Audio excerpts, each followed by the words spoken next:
Algérie, paiement de la vignette en 2025, tout ce qu'il faut savoir. La loi de finances 2025 en Algérie, récemment publiée dans le journal officiel sous le numéro 84, introduit plusieurs changements significatifs concernant le paiement de la vignette automobile. Ces modifications incluent non seulement une révision des tarifs pour certaines catégories de véhicules, mais également la possibilité d'acquérir cette vignette en ligne, facilitant ainsi les démarches pour les automobilistes.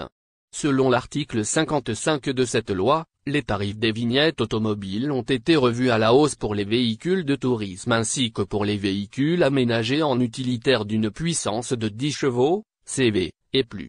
Cette révision concerne différentes catégories d'âge des véhicules, avec des augmentations significatives. Ainsi, les véhicules de moins de 3 ans d'âge verront leur vignette passer de 100 000 dinars algériens à 25 000 dinars algériens.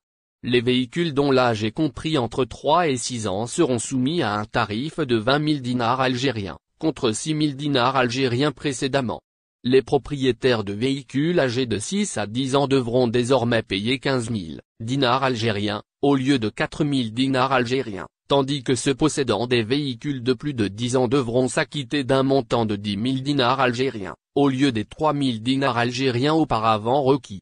L'article 56 de la même loi introduit une innovation importante avec la création de l'article 301 bis au sein du Code du timbre.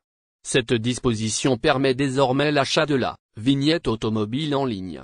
Une fois acquise, la vignette et son reçu de paiement pourront être téléchargés, ce qui simplifie considérablement le processus.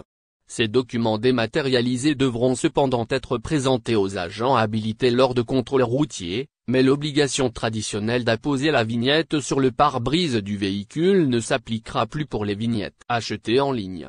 Cette mesure vise à moderniser les procédures administratives et à encourager les automobilistes à adopter des démarches numériques. L'entrée en vigueur de ces dispositions est prévue pour le début du mois de mars 2025. À cette date, les automobilistes pourront procéder à l'acquisition de leur vignette en suivant les nouvelles modalités. Il s'agit d'une avancée notable qui combine une mise à jour tarifaire alignée sur les objectifs fiscaux de l'État et une adaptation aux technologies modernes pour simplifier la vie des citoyens. Pour beaucoup, cette réforme marque un tournant dans la gestion administrative liée à l'automobile en Algérie.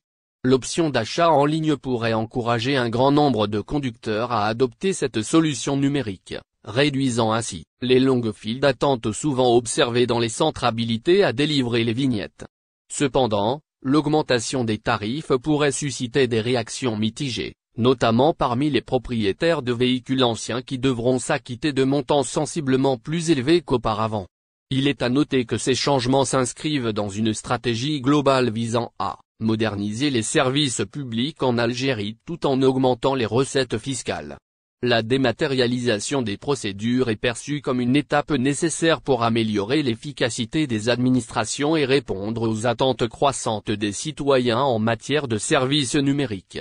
Ainsi, le paiement de la vignette automobile pour l'année 2025 en Algérie subira d'importantes modifications, tant au niveau des tarifs que des modalités d'acquisition. Les automobilistes doivent s'y préparer dès maintenant, en prenant en compte les nouvelles dispositions tarifaires et en se familiarisant avec la plateforme en ligne qui sera mise en place. Cette réforme, bien que susceptible de générer quelques réticences en raison des hausses de tarifs, constitue une avancée significative vers la digitalisation des services administratifs, répondant ainsi aux besoins d'une population de revenus de solidarité active en 2025, ce que redoutaient les Algériens de France est arrivé. Le 1er janvier 2025, le gouvernement français a officiellement lancé la réforme du revenu de solidarité active, RSA, un changement important qui impacte directement près de 2 millions de bénéficiaires. Cette réforme, expérimentée depuis l'année 2023 dans certains départements, devient aujourd'hui une réalité pour tous les allocataires. De nombreux bénéficiaires d'URSSA, notamment les Algériens résidant en France, craignent déjà les conséquences de cette nouvelle mesure qui va transformer profondément le dispositif d'aide sociale. La principale modification réside dans l'inscription automatique des bénéficiaires d'URSSA à France Travail. Cette inscription était, jusqu'ici, optionnelle pour 40% des allocataires, mais elle devient désormais obligatoire pour tous, qu'ils soient en emploi ou non. Plus de 2 millions de personnes supplémentaires seront ainsi inscrites à ce service.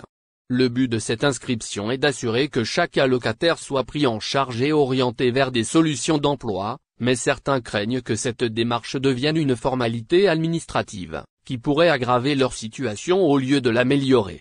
Pour ces bénéficiaires, cette réforme risque de ne pas répondre aux réalités du marché du travail et pourrait les pousser encore plus loin dans la précarité. Une autre mesure phare de la réforme d'URSSAF en 2025 concerne l'obligation de réaliser un certain nombre d'heures d'activité hebdomadaire. En effet, pour continuer à percevoir l'aide, les bénéficiaires devront participer à des activités d'au moins 15 à 20 heures par semaine. Ces activités ne sont pas forcément des emplois rémunérés, mais elles doivent s'inscrire dans un cadre bien défini, formation, stage en entreprise, bénévolat dans des conditions strictes, ou encore apprentissage de nouvelles compétences comme le permis de conduire. Si certains estiment que ces heures d'activité peuvent être bénéfiques, d'autres s'inquiètent de la rigidité de cette obligation, notamment ceux qui ont déjà des emplois précaires ou qui doivent jongler avec des situations familiales difficiles. La réforme impose également de nouvelles sanctions pour les bénéficiaires qui ne respecteraient pas les engagements fixés dans leur contrat d'engagement.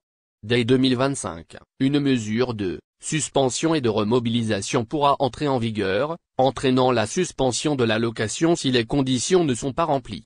Cette sanction a pour but de motiver les allocataires à s'investir davantage dans leur démarche d'insertion, mais elle suscite de vives inquiétudes parmi les plus vulnérables, qui redoutent de perdre leur aide en cas de difficultés ponctuelles. L'impact de cette réforme pourrait aussi se faire sentir sur les bénéficiaires algériens d'URSSAF en France.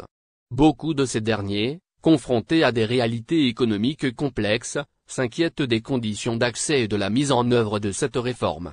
En plus des barrières administratives auxquelles ils font face, la nouvelle réforme pourrait aggraver leur précarité, en particulier si les mesures imposées sont mal adaptées à leur situation. Les associations de soutien aux allocataires, telles que le Secours catholique et Aide Quart-Monde, dénoncent déjà ce qu'elles considèrent comme des dérives, en pointant le risque de travail gratuit et une gestion trop contraignante des bénéficiaires. En dépit des critiques, le gouvernement insiste sur les avantages d'un accompagnement renforcé pour les allocataires d'URSSAF. Le but est de leur offrir un meilleur accès à l'emploi et de lever les obstacles qui empêchent leur insertion professionnelle.